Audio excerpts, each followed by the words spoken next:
Hi, everybody. Welcome to today's episode of Shape Unplugged. I'm your host, Stephanie Morris, CEO of Shape America. And today I have a very special guest with us, Andrea Cahn, Vice President of Special Olympics Unified Champion Schools, North America.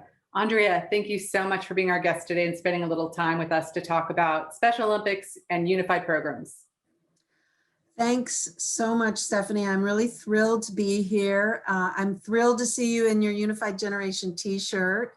And I'm really just so excited to have a chance to chat and catch up. I love that you're doing this. It's such a great idea. And I'm really looking forward to sharing what we're up to. Fantastic. Thank you so much. So I'm sure that our listeners would love to hear just how are you and how has your summer been so far? Well, it's been an interesting summer and a great summer, not what I expected, and yet not bad nor good. Kind of a roller coaster, I would say. And I'm sure what I'm experiencing and what a lot of us are experiencing is the same. You know, we've all come out of this really difficult year. As someone who works with schools every day, it's been challenging, and feeling the angst of the students and the teachers and the district leaders, all educators, parents and families, that's been draining, you know, and difficult, and trying to find solutions and ways to be supportive and helpful, not be burdensome, not be one more thing that people have to think about. That's been really difficult. And so we've all been really excited about the summer coming and things looking good and getting ready to come back to school and preparing for that. And there's a lot of excitement and enthusiasm with all of our programs about what's happening in the fall. And yet there's still a lot of reticence to come out. For me, I know that I am not as ready to come out of the woods as I thought I would be. I'm still trying to get out of my Zoom screen and into the world. But we have enormous and exciting plans for the new year, and we're diving ahead.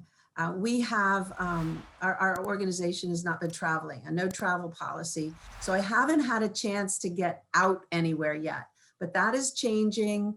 And we have some events coming up, and our schools and students are getting back to activities, and there's been some summer camps, and so there's a lot going on. So summer has been a mixed bag of everything, and a real transition period. We're so ready to be back in school. I think that is so well said, and something we can all really relate to. I think, you know, this past year has been so unexpected on so many levels. So I really appreciate your thoughts on what this summer has felt like and what your experiences have been so far. And it's really great to hear about the things that are happening, right? We can all be grateful for that, especially in this time. So speaking of this past year, with so many challenges that I know so many of us faced in the education community and universe, I know that our listeners would love to hear a little bit about what Special Olympics looked like this past year, and in particular, unified programs.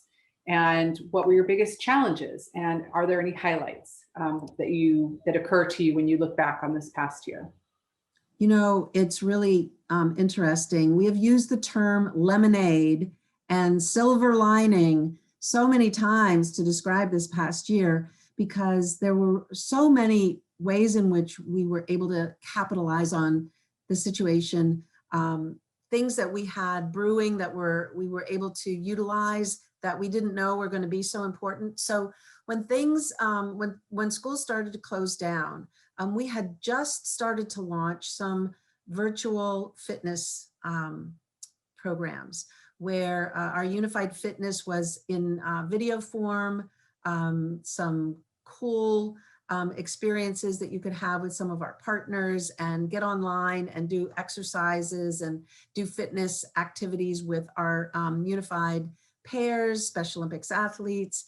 And we had also just started some e-learning courses and getting those together. And we had just started putting a lot of our programming on online videos and content, just a really strong resource library. So what we did when we realized that we were going to be in a virtual situation for a while, we just amped up all of our plans and really put all of our resources into doing more of the same, making sure that we moved some of our launch dates forward. And so our unified physical education activities, so many of them have been put online. We put together some fitness kits and we got them out to our programs so they could send them home with the kids, jump ropes and, fitness trackers and all cards, activity cards, all kinds of things to keep people engaged. And, it's really interesting. So let me just take a step back. Special Olympics Unified Champion Schools is a combination of a variety of things. It is a unified physical activity or unified sports component. So there's always sports involved, always fitness and activity involved. There's other component is a unified or inclusive youth leadership. And that takes the form of a club, especially in high school, but it looks different in all grade levels, and then getting the whole school involved. So the reason I bring that up is because people think of Special Olympics as, the sporting event or the activity. And with our physical education courses, that expands it a little bit more, and you can do more than just putting on leagues and competition events. But when you also have young people getting together to do projects and getting together to come up with ways in which they can get their schools to be more fit or to be healthy, they challenge the schools for walkathons or, these types of things. That expands the offering. And this is what was taking hold in this year of not being able to be at the school. So a lot of online challenges, a lot of let's do fitness together on Zoom, a lot of, let's get have a virtual pep rally. Let's reach out to all of our students with intellectual disability and have a dance party or just hang out.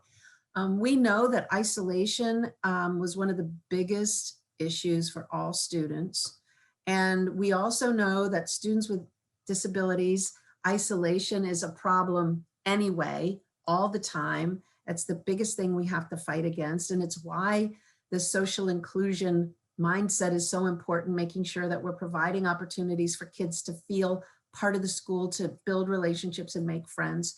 So those things that we already have were really our saving grace, and really made now we lost a lot of schools. There's tons of people who didn't have access to technology.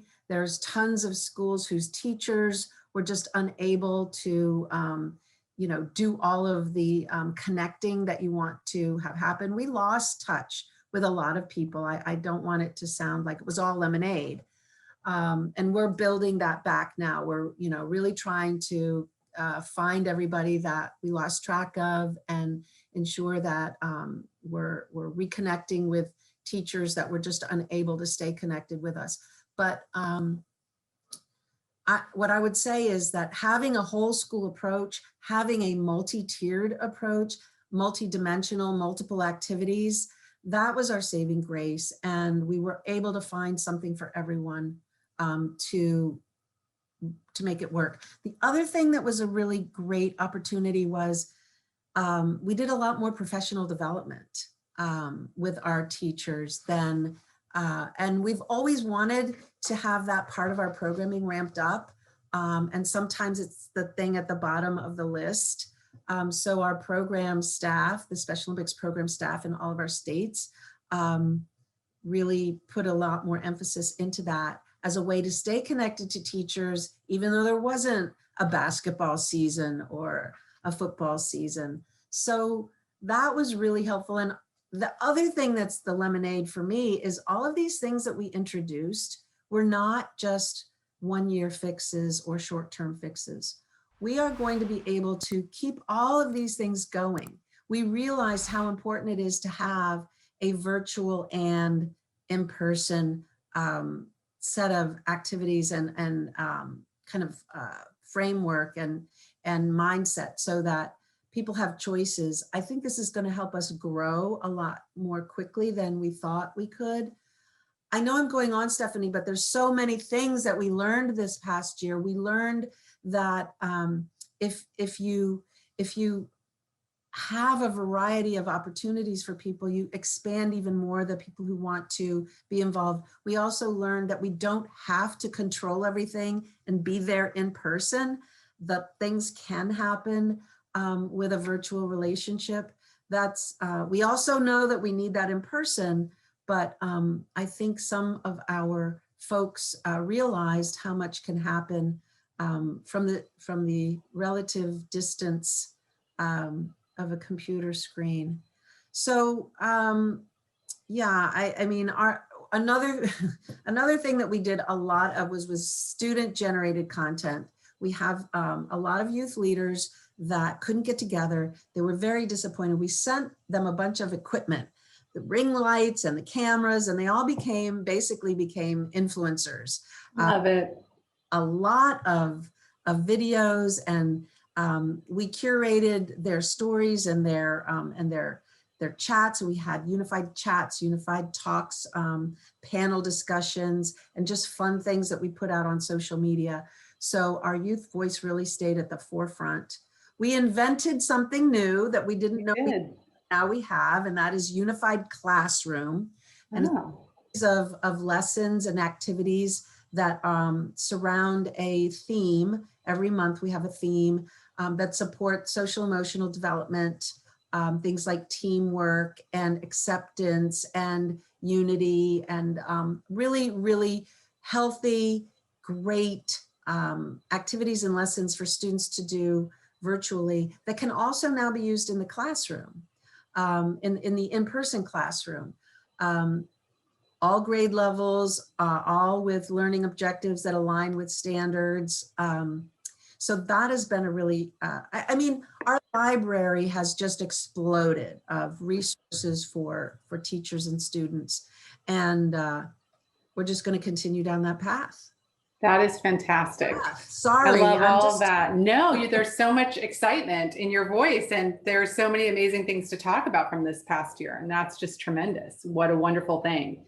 And what great knowledge for our listeners to have, to know about all of these resources and opportunities to get to know Unified more, right? So I think that that's absolutely wonderful. And as someone who has had the absolute privilege and honor of getting to visit in person a unified physical education program and a unified sports program, I can just absolutely testify to everything you just said, that there is so much more within the Special Olympics community for physical education teachers and teachers in schools to know about and to be involved with, that is so inclusive and important and wonderful and making such an impact. So thank you for sharing all of that. It's fantastic. Looking ahead to this next year, it sounds like there's a lot that you're going to be building on. Any special previews that you can share with our listeners about unified PE and unified sports in the year ahead? Yes, I think so. So I mentioned that we are building our library of resources, and we do have a number of new video assets that are available. Fit 5 is a series of fitness activities with instructions online. We've just finished recording video taping some activities with students at all different ages, so it's age appropriate. Those are available on our website. So that's something new. We've added to that library, and we have a lot of new resources there. And they are very much connected to our Unified Physical Education resource handbook that we have, that has all of the activities at all of the different grade levels. We also, I mentioned that we did a lot more professional development. We have e-learning courses that you can take online that are about how to implement Unified in your school at every grade level. So there's an elementary, a middle school, and a high school. They're not long. It gives us an opportunity to not have to, bring people to a training session. You can do it on your own time.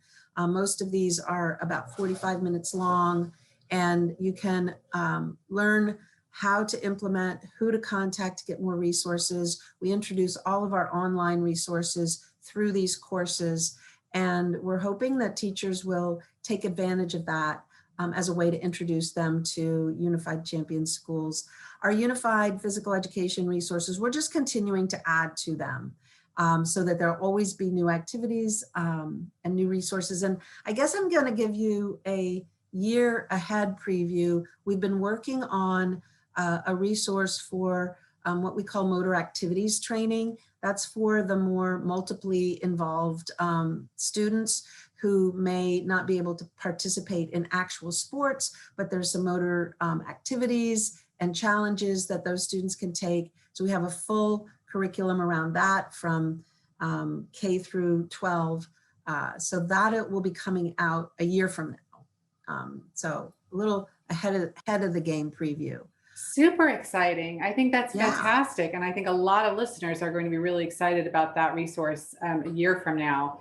I also think it truly speaks to how inclusive Special Olympics and unified PE and unified sports is. And I love that you're thinking along those lines about ways that you can be even more inclusive and reach every child, reach every student, and give them an opportunity to participate. So I think that's wonderful.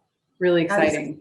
Absolutely our mindset. And we know that working with the physical education teachers, the adapted physical education teachers, and all the teachers that have the chance to just engage their students in little snaps of fitness activities, that we should all be part of this fitness mindset and this inclusive mindset. And we all can, and that's what we're trying to strive for with our resources, is things that are easy, digestible, accessible, and anybody can use them for a variety of opportunities. I love that. You know, what you just said reminded me of something, one of my very favorite Special Olympics and unified teachers, Jody Duff, who was also an adapted Teacher of the Year for Shape America, something she always says in her presentations, which is she asks her audience, who here is an adapted PE teacher? And people raise their hands. And then she says, no, let me actually tell you something. Every physical education teacher is an adapted PE teacher. And so I'm really excited. That is so true. Right, it absolutely is. I always love that quote from her. So speaking of Shape America and Special Olympics, we could not be prouder to be a partner to Special Olympics and to continue our conversations about ways that our two organizations can collaborate. I know for me, a huge highlight is always the opportunity to see a Special Olympics teacher, a unified teacher or coach present at our state affiliate conferences or our own national convention. In fact, just this past week, I was in Kentucky. I had the opportunity to hear a presentation from Tom Roberts in Minnesota at Aquila Elementary School talk about what it means to be a unified teacher and how excited he is and what an impact the program has made in his school. So it's always a huge highlight for me. And I wonder if you have any advice for other teachers out there listening right now who might just be considering trying unified and thinking about what the next step should be. Sure. First of all, I just want to say how proud we are of being partners with Shape America. And I think it's important. I don't think everybody knows this, but we're so aligned with our mission and our vision and what we're trying to accomplish in schools with young people. We have been associated with each other since the beginning of both of our organizations. And it's been a long and fruitful relationship. There's very few partners that we have that are such a good fit for our organization. And one of the things that I would say is that, for one thing, if you haven't been involved with Special Olympics or Special Olympics Unified Champion Schools before, don't think you know what we are until you take a deeper look, because a lot of the things that we're talking about, I think people are surprised. And we have covered not even all of it. There's so much. We've grown a lot over the years. So I think that the first thing I would say is to investigate a little bit. Our Special Olympics programs are all in every state, in almost every community that you can think of. We have some programming, and we want to be where you are. So if you contact your state office and say, I'm with Shape America, I'm with Shape Minnesota, I'm with Shape Virginia, we will, our teams there will say, oh my gosh, I'm here, let me connect you to the person you should talk to. We can easily provide training, support. We can help you get it off the ground with support on equipment and other kinds of resources.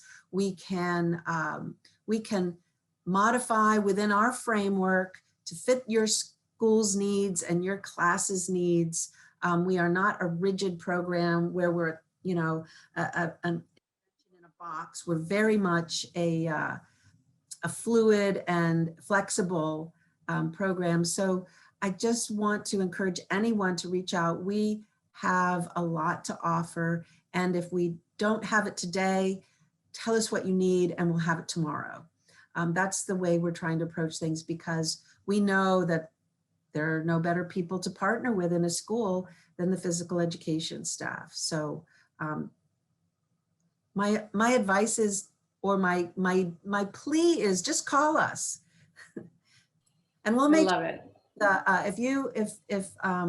If Stephanie can help me make sure that those links are connected into the podcast notes, we'll Absolutely. make that is clear for everybody where to Yeah, reach.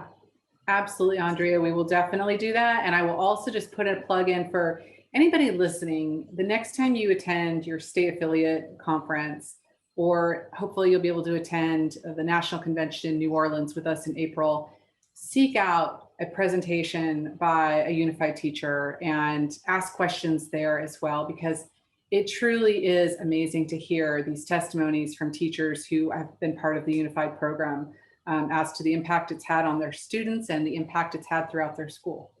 So yes, we will make sure lots of good contact information is available to anyone listening to learn more and find out how to get involved.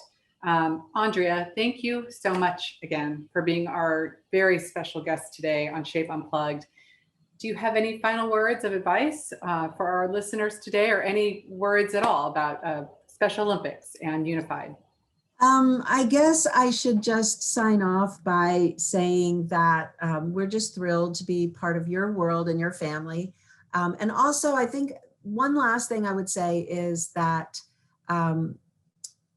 our young people are the best spokespersons for this work that we do. And they tell us every day how much it's changing their lives. And you can follow us on Instagram and Facebook and now TikTok. We launched a TikTok, I don't even know what to call it because I'm old, but on the Global Day of Inclusion, which was 2 days ago, we launched our TikTok page, persona, and we now have, we'll be having TikTok messages from all of our students all the time. So I just encourage you to listen to the voices of unified pairs across the country. They will help you see what a great opportunity this can be for your schools. And yeah, that's, I just want to thank you for this opportunity. I really appreciate it, Stephanie. Absolutely. No, it's I who thank you. And I echo everything you just said. And also TikTok, that's so exciting and impressive and amazing. I wish I could be more clear about what I'm talking about. Yeah, I think I barely figure it out. I wouldn't have known what to call it. A persona works, I think. A TikTok presence. Hey, there you go. A TikTok presence. A TikTok presence. We're That is official really on exciting. TikTok Yes, you are. That's really cool. So everyone, be sure to check that out. Be sure to check out more about Unified Physical Education, Unified Sports. They are amazing programs. Shape America is such a proud partner of Special Olympics. So hope to hear more from you all listening, that you've started down the path of learning more about this. And again, Andrea, thank you so very much for being our guest today. Thanks, Stephanie. All right, everybody. Thank you for your time and listening today. And I hope that you join us for future episodes of Shape Unplugged.